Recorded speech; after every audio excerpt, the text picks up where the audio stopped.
Good afternoon, friends. Respected Dr. DKNMU Ji, Chairman of this prestigious KN University, Shri Naveen Gulati Ji, Director PCRA, other learned faculty and eminent members on the dais, and students for whom I've specially come from a small city called Faridabad, and yet which can be easily mapped in terms of business and industry in any global mapping.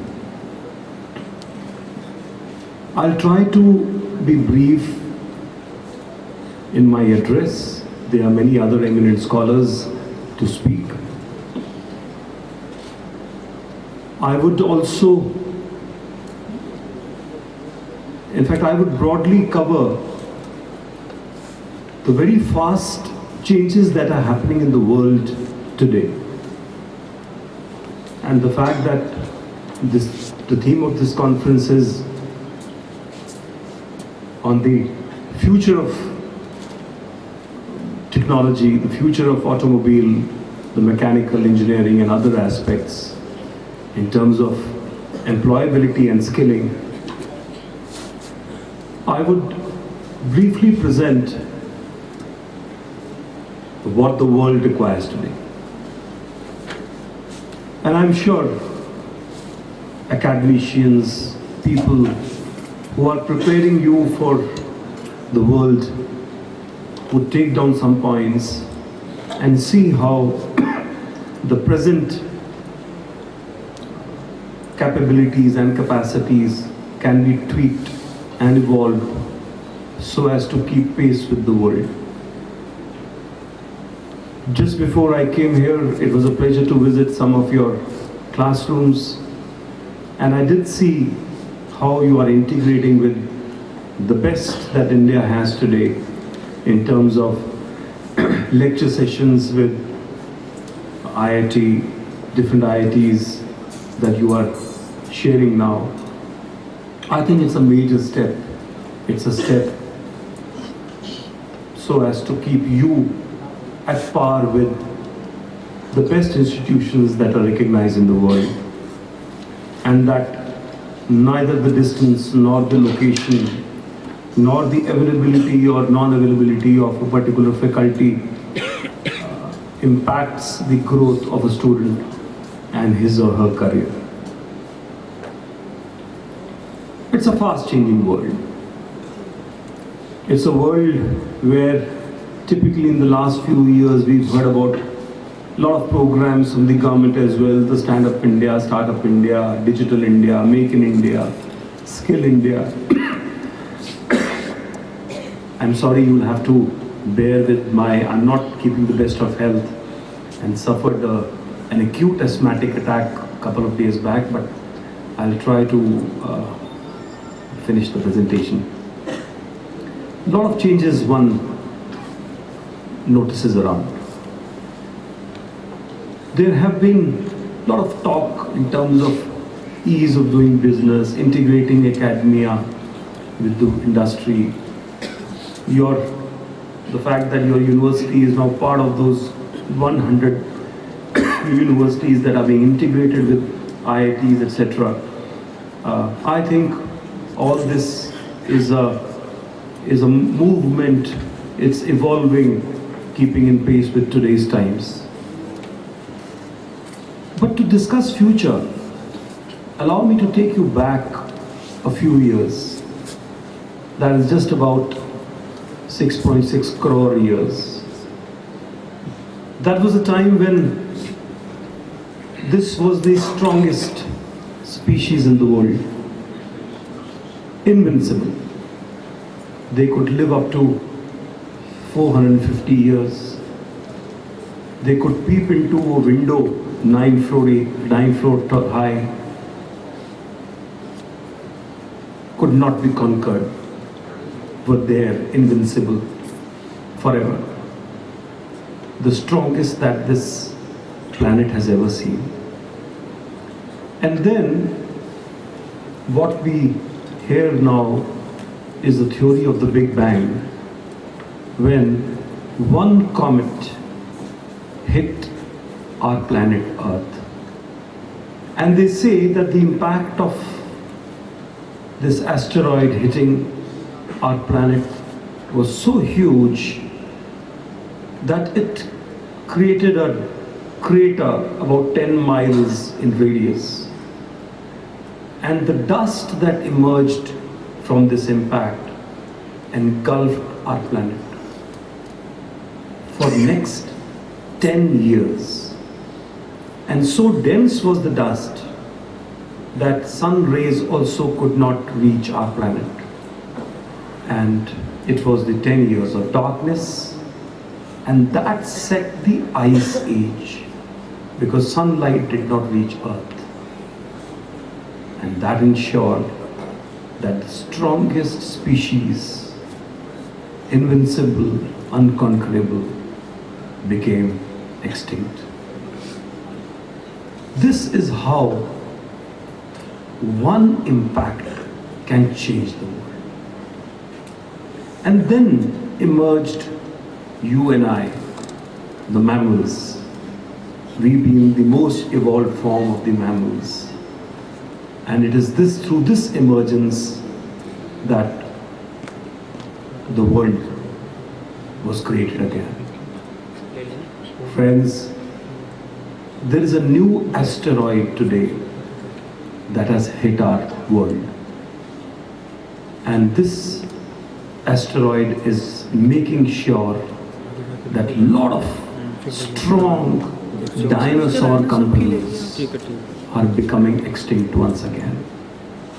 This time, this asteroid, the youngsters, from universities like KNMU University, which are today overtaking yesterday business leaders, making them extinct as if they just don't exist.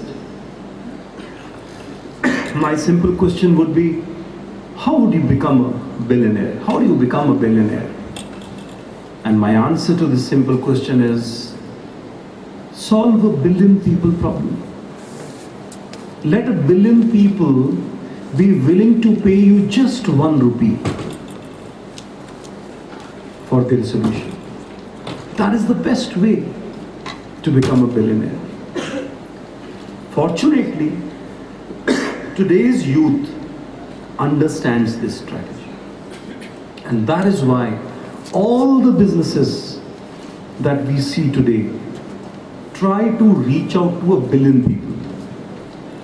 Gone is the time when, with my parental resources, I would open a showroom in a mall, in an exclusive locality, cater to a few rich people around, and think as if I am a big businessman of a city called Jaipur or Delhi. I don't have money to buy a huge showroom in a mall. Maybe your parents also don't own that kind of resources. But today's exponential entrepreneur does not need these resources to outshine that mega showroom in a mall, purely on account of a laptop that person could be having with access to internet. Let me give you an example. You heard about a company called Kodak. It had 90% of the world's market share. 140,000 employees.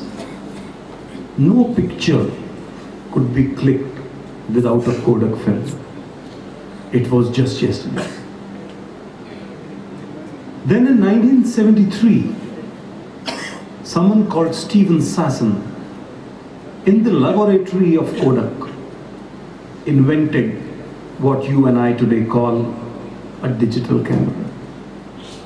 It was a 0.01 megapixel camera. When he demonstrated in front of his management in an auditorium like this, It took 20 minutes to click first black and white image. Everybody appreciated. Oh, so you can click a picture without a Kodak film? But it was not considered a threat to Kodak.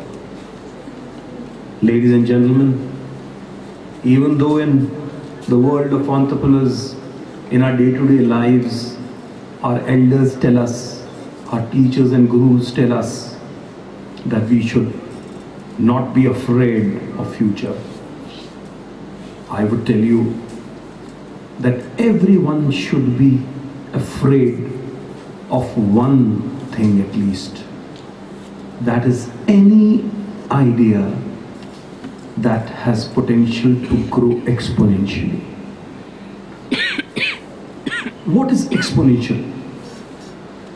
If I take 30 steps and if each step is of 1 meter, at the end of the 30th step, I would have walked 30 meters. But if I take first step of 1 meter, then 2, then 4, 8, 16, 32, 64. Friends,